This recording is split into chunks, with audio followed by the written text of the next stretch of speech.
নমস্কার, welcome back to our channel. আশা করি সকলে ভালো আছো।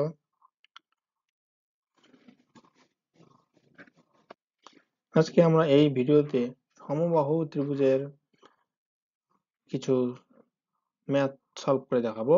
তো সমবাহু ত্রিভুজ বলতে আমরা বুঝি যে ত্রিভুজের তিনটি বাহু সমান, তাকে আমরা বলবো সমবাহু ত্রিভুজ।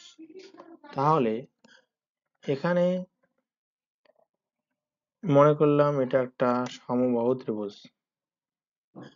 তাহলে এই সমবাহু ত্রিভুজের একটি বাহু যদি 10 সেমি থাকে, তাহলে অপর যে বাহু দুটি আমরা পাবো তার দৈর্ঘ্য 10 সেমি হবে। অর্থাৎ আমরা এ, বি এবং সি কে যদি একটি সমবাহু ত্রিভুজ হিসেবে কল্পনা করি, তাহলে সমবাহু ত্রিভুজের বৈশিষ্ট্য অনুসারে এর তিনটি বাহু সমান হয়। এর একটি বাহু এ বি, আর একটি বাহু বিসি, আর একটি বাহু সি এ।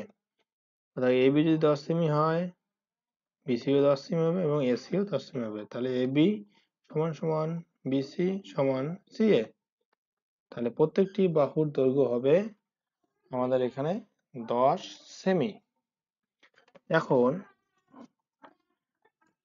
আমাদের এখানে বের করতে বলছে সমবাহু ত্রিভুজের বাহু 10 সেমি হলে তার ক্ষেত্রফল কত আমরা বের করবো। তাহলে এর ফর্মুলা আছে √3/4 ইন্টু বাহু স্কোয়ার।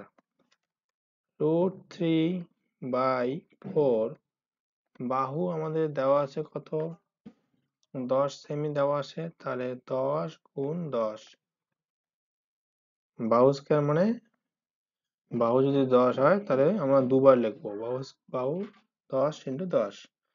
2 দুগুণ 4, 5 দুগুণ 10। একইভাবে 2 দিয়ে আবার 10 কাটলে 5 দুগুণ 10। তাহলে এখানে 5 আর 5 গুণ করলে 5 5 25 √3 সেমি স্কয়ার, বা আমরা বর্গ সেমি লিখতে পারি। এরপরে যাচ্ছি আমরা নেক্সট প্রশ্নে বলা আছে যে সমবাহু যে আমরা ত্রিভুজটি দেখতে পাচ্ছি তা একটি বাহু দেওয়া আছে 12 সেমি, তার আমরা ক্ষেত্রফল বের করব। তাহলে আমরা জানি √3/4 ইন্টু বাহু স্কয়ার আছে সমবাহু ত্রিভুজের ক্ষেত্রফল। √3/4 বাহু দেওয়া আছে এখানে 12 সেমি। তাহলে আমরা 12 দুবার লিখবো, 12 গুণ 12। যেহেতু এখানে বাহু স্কয়ার দেওয়া আছে, তাহলে এখন আমরা ক্যালকুলেশন করব। 4 দিয়ে 12 কে কাটলে 3 হবে, 3 4 12।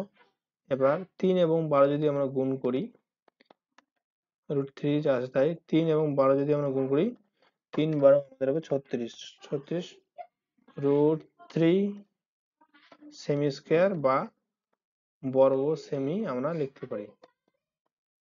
কারণ ক্ষেত্রফলের ক্ষেত্রে বর্গ কথাটি আসবে এবং সেমি থাকলে সেমি, যদি মিটার থাকে মিটার আমাদের লিখতে হবে।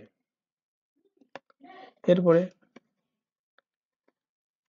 3 নম্বর কোশ্চেন দেখো, বলা আছে যে সমবাহু ত্রিভুজের বাহু দেওয়া আছে 6 সেমি এবং তার ক্ষেত্রফল কত। তো আমরা জানি ক্ষেত্রফল √3/4 ইন্টু বাহু স্কয়ার, তাহলে √3/4 ইন্টু বাহু 6 গুণ 6 হবে, 2 দুগুণ 4, 3 দুগুণ 6, আবার 2 দিয়ে 6 কে কাটলে 3 দুগুণ 6। তো আমরা জানি, তো এখানেও আমাদের 3 হবে এবং 3 গুণ করলে হবে 3 3 9, √3 9 √3 সেমি স্কয়ার আমাদের আসবে। তো আমরা এই সমবাহু ত্রিভুজের এই ফর্মুলাটা আমরা মনে রাখবো, √3/4 ইন্টু বাহু স্কয়ার। এই ফর্মুলাটা যদি জানা থাকে তাহলে আমরা তার ক্ষেত্রফল কিন্তু সহজে আমরা বের করতে পারবো। তো আশা করি বুঝতে পেরেছো। যদি ভালো লাগে তাহলে লাইক শেয়ার এবং সাবস্ক্রাইব করতে ভুলবেন না। ভিডিওটি দেখার জন্য ধন্যবাদ।